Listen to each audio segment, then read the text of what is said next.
কিছুদিন আগে আমি আমার চ্যানেলে এই জামাটার একটা শর্টস ভিডিও দিয়েছিলাম। আজকে আমি তোমাদের সাথে শেয়ার করব এই জামাটা পুরো কিভাবে আমি বানিয়েছি শুরু থেকে শেষ পর্যন্ত। প্রথমেই জামাটা আনপ্যাক করে তার সমস্ত সিলগুলো তুলে নিতে হবে।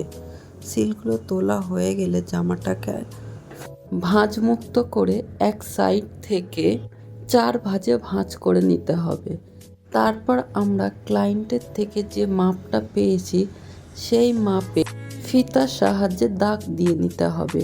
প্রথমে লম্বা, তারপরে কোমর, শেস্ত, পুট, আর্মহোল সমস্ত কিছু ফিতার সাহায্যে মেপে দাগ দিয়ে নিতে হবে।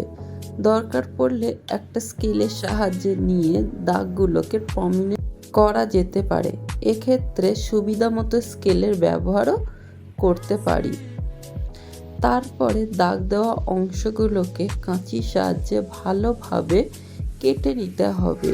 সামান্য পরিমাণ এক্সট্রা কাপড় রাখতে হবে সাইডে।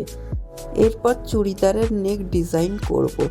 প্রথমে লম্বায় 4 ইঞ্চি এবং চওড়া 2.5 ইঞ্চি নিয়ে একটা চৌকো বক্স করে সেটাকে কোনাকুনি তিরছাভাবে দাগ টেনে নিতে হবে।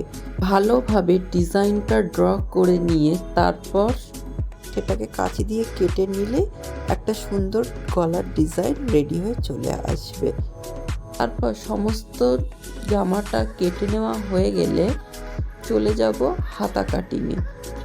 জামার মতনই হাতারও মাপ নিয়ে নিতে হবে, ওটা কতটা লম্বা হবে। তারপর ছাতির মাপ অনুযায়ী আর্মহোল ভালোভাবে ডিজাইনটা ড্র করে নিয়ে তারপর সেটাকে কাটিং করে নিতে হবে।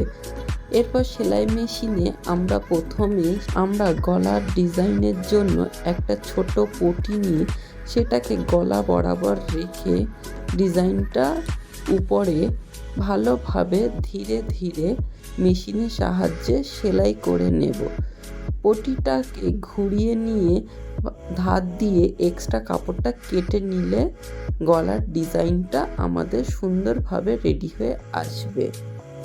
এরপর সমস্ত কিছু হাতা এবং সাইডে ভালোভাবে সেলাই করে নিয়ে তৈরি হয়ে যাবে পুরো জামাটা। পুরো জামাটা তৈরি হওয়ার পর এরকম দেখাচ্ছে। তোমরা আমাকে বলো কেমন হয়েছে। আজকে ভিডিওটা এই পর্যন্তই। আমার ভিডিও তোমাদের ভালো লাগলে অবশ্যই আমার চ্যানেলটা সাবস্ক্রাইব করো এবং আমাকে বেশি বেশি করে সাপোর্ট করো।